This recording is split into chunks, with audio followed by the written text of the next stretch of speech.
Thank you, Mr. Chairman. Mrs. Shingrang, let me ask you, Mr. Stratus said something about people being angry and upset, a lot of small business, that passion about taxes being as complex as they seem to be or they are.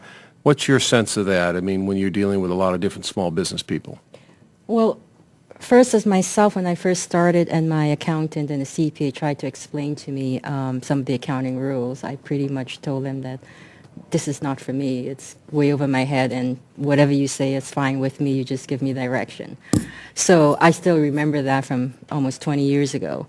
And I think small businesses feel the same way. I don't think anything has changed. And I just think it's just too complicated. I gave some examples with solutions. By the way, one of my steering committee members was a CPA, helped me prepare my testimony. And he could have gone on and on and on, and I just said, let's hold it. So it is still very complicated. I just think it just needs to be simplified in all aspects. I don't think it's really gotten any better. I don't know if I've answered your question. Yeah. The other thing, and we were, the chairman and I were having lunch yesterday talking about different things, but, you look at, of course, states like Oregon, great state, California, but, now, and this is a little off of tax simplification, but it's one of my big passions, is we're looking at, taxes being 39% or so, 40% federal. A state like Oregon, California, I know, is 10+%, maybe as high as 15. So someone, starts out, takes the risk, puts up their house, all these personal guarantees. Where's the incentive anymore for someone to do all this? Then they got to pay property taxes and all the other, assume you got property tax out, other taxes on top of that. And it's one thing if you're making less than 100, but I know people that end up being, when they become successful, they start making 300, 400, 500. They need that capital reinvest for jobs, and that's the big thing I think that we need today for small business. What's the sentiment out there? Just out of curiosity, someone said when they get successful and big, they move to another state or something. But what do you sense of that? Because a lot of that is pass-through income. Is that a factor? Are people concerned about that? I mean, it's one thing, when we were at 33, now we're at 40, 39. Now you had 13, 12 on top of that. Where's the incentive to take the risk and all the personal guarantees and everything? I mean, I think it's going completely in the wrong direction. And I really feel like it really hurts small business, but that's just my opinion. Well, I think most small businesses that are what you call true entrepreneurs that start up that do not have the formal education like an MBA, I don't think they think about that. I certainly didn't. And, we go into it because, it's a chance to be your own boss, be creative, make decisions based on what you think is right or good for the company. And I think we think about that first, less about the negative aspects of your businesses. I'm felt after about 10, 15 years, I still had the spirit of being a business owner. Now that wears you down as time goes by. But it's you just don't think about it. When you started, and most of us were younger then, you're fearless. You're going to succeed. You're going to succeed. You have that mentality. Okay. Until it really hits you, that's when you start being mature and seeing what the responsibilities are and the decisions that you have to make.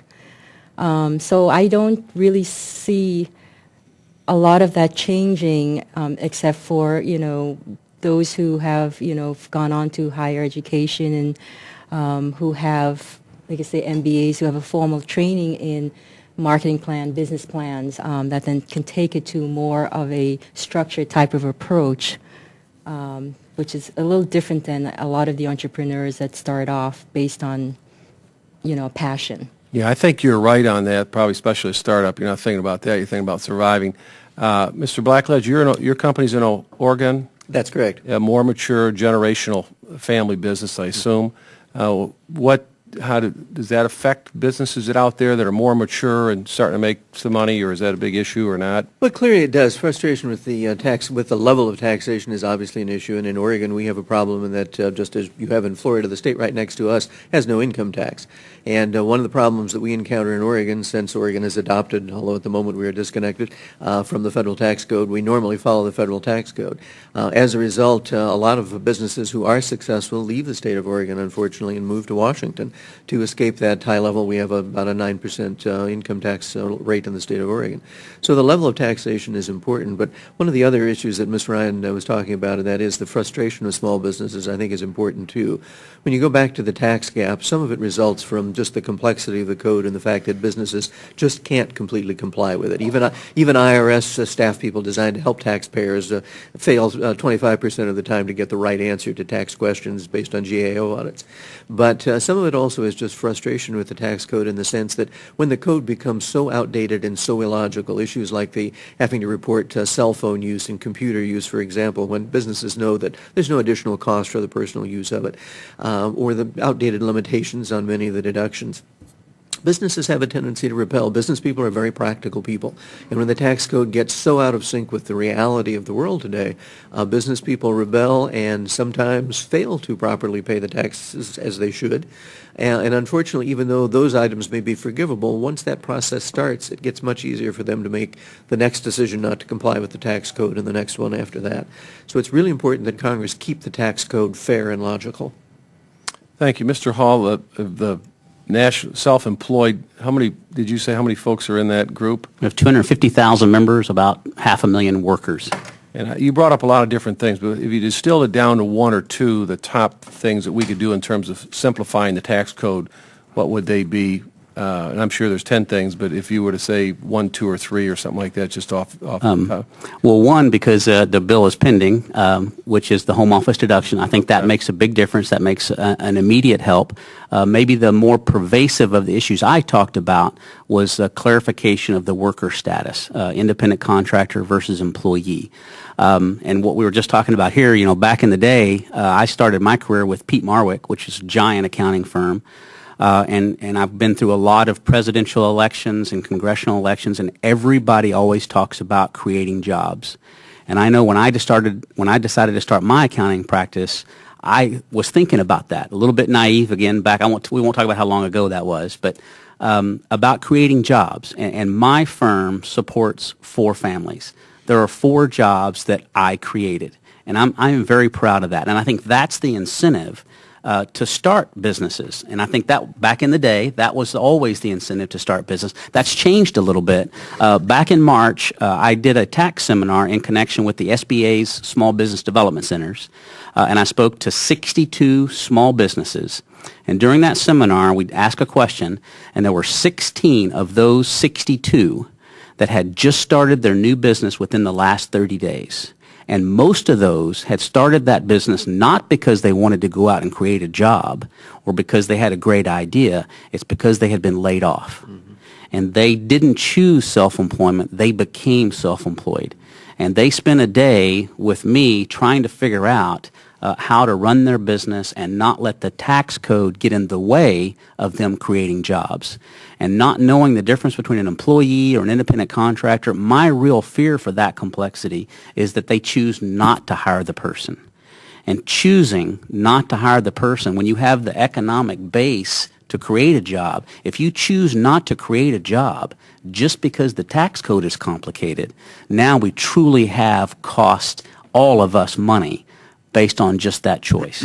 So that would be very important. Yeah, the sense is today, and I want to pick up one point, is that a lot of these kids that are coming out of some of the top schools, there's not job and opportunities, so we'll probably have the next guy, the next Microsoft and all that. You're going to see a lot of people, but we got to make sure we have incentives for people that are willing to take the risk, create the jobs, go out and guarantee notes, because, a lot of these businesses I've seen U.S. Chamber put out like 20 years ago, 100 people go in business in 5 years, there's only 90 that are, there's only 10 left or 8 left, so they're taking big risks to create jobs to help move the economy forward. Mr. Status, one of the things that on tax simplification also got mentioned, fairness. I know like in our businesses or friends that have businesses, they'll have a building or something and they write the building off 39 years, but the CPAs will come in and say, look, you can take component depreciation, take it over 5, but that's going to cost you $5,000. It's more complicated. You got to get involved. But the small business person that's starting out can't afford that. But yet if you don't have the documentation, so I'm just thinking about things like that, again, where small businesses don't have the same advantage. These are not loopholes or just legal, but because they don't have the lawyers and the CPAs, they can't have the same advantages as businesses a little bit larger. What's your thought on that? Well, what you're talking about is a cost segregation study that's done on a building and its components in order to write it off over a shorter period of time, and hopefully we usually show that you save the money in income taxes to pay for it. The small business owner who's uninformed, who goes into business and doesn't get the proper advice, will not be able to take advantage of those things. And when I deal with most small business people, they're risk takers. I once had a very wealthy individual sit down with me and he said, you could never do what I do and I could never do what you do. And I asked him why. And he said, you're a wage slave. You take wages. You don't want to take the risk of not having a paycheck. Well, I do take that risk now as owner of my business, but at the time I was just a salaried employee. He, on the other hand, said he could lose everything every day. He was always rolling the dice. He was always taking risks. And that's what made him an entrepreneur. And the older I've gotten, the more I've gotten to appreciate that small business owners will cut corners. They will be ignorant of the law. One of the sayings in our offices is ignorance is cheap. Because if you know what the law is and you got to comply with it, you have to spend the hours and time and get it right, because if you don't and you get caught, then you have a problem. And that's what most people hire like a CPA for, or another financial advisor that's helping them with their business, is to keep them from running afoul of these arcane rules, is what I want to call them. Going back to the home and the office deduction, I have a former agent in my office, and he said a home and the office deduction is like taking candy from the baby. Very few people are able to actually meet all the rules that are in place in order to have a home office deduction. And the fear of that's been permeated through the public is why it's not taken, because most people feel that it's an audit flag, and it is an audit flag. It's plain and simple an audit flag. You put it on your return, and chances are you're going to have an audit. And it should be legitimate business reasons to have it, and you shouldn't have to have exclusive use of that for business use. I mean, you use your office 8 hours a day, sometimes like I'm in there like maybe 15, 17 hours, but why should you have to maintain that office for 24 hours as an office in your home? I mean, people can't afford to have all that space go to waste, so if they keep storing personal items in there, that would be a reason to disallow it as an office if you got personal items stored in there. I've known people that have legitimate reasons for having home office businesses, and in our society today, many people are employed at home. That's where they work. You talk to them, and they're at home. That's where they are. That's where their business is located. And I've even seen some of those not take the deduction. So when you're looking at the small business owner and what they have to comply with as far as regulations are concerned, most of them are going to take the risks and say, I'm not going to know what that law is, and I'm just going to go ahead, and if I get caught, then I'll work on it. And it's a shame that they get put in that position, and they shouldn't be put in that position. That they should be able to simply understand what the law is and simply comply with it. Can you expound just a little bit more on the frustration and anger? What are the top one or two things that you see because you guys deal with a lot of small businesses, that in terms of tax simplification that outrages people the most in the small business community that, the last 5-10 years or whatever? I know there's probably a lot, but can you distill down 2 or 3 that really come to mind to you? I'll give you the major one. The major one is they come in and they look down at the return and they go, I made how much and I owe how much. That they're incredulous at the number, because they go, I didn't take that home. They equate income with cash, okay? So if they don't have the cash, they didn't make it. And if you're sitting there and you're looking at a K-1, say, from your business, and it says you made $500,000, well, 350,000 of that went back into the inventory, went back to pay debts, went to purchase other pieces of equipment, and then by the time you pay taxes on the other, 150,000, you're back down to where you're making 100.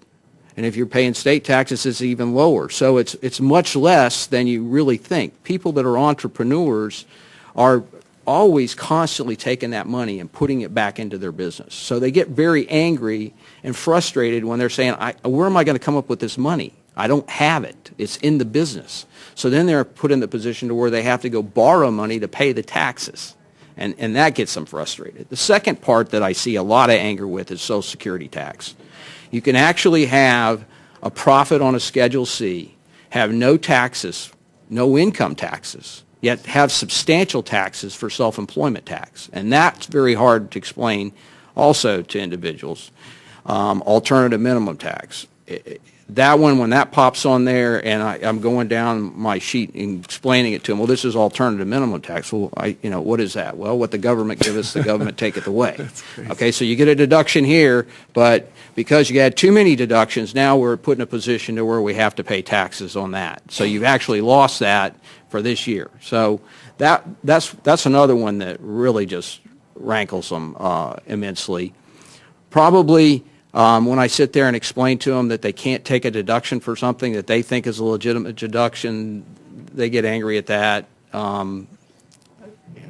Gifts are an item, currently, when I sit there and say, well, they come in, they go, well, I want to give some Christmas gifts out to some of my friends that are referral sources to my business. And I tell them, well, you're limited to $25. And they go, $25? You can't buy anything for $25. What am I supposed to give them, movie tickets? Really, you should be looking at what the promotional value of those items are, because really you're promoting your business. You're promoting yourself. You're promoting being able to get more business from them, and that should be a legitimate expense. I don't advocate giving away lavish gifts, but there should be the ability there to do that. And you have a lot hard time explaining that. I think that probably the other things is when I start getting into record keeping, talk about cell phone usage, personal use, it's de minimis, it has no business being listed property.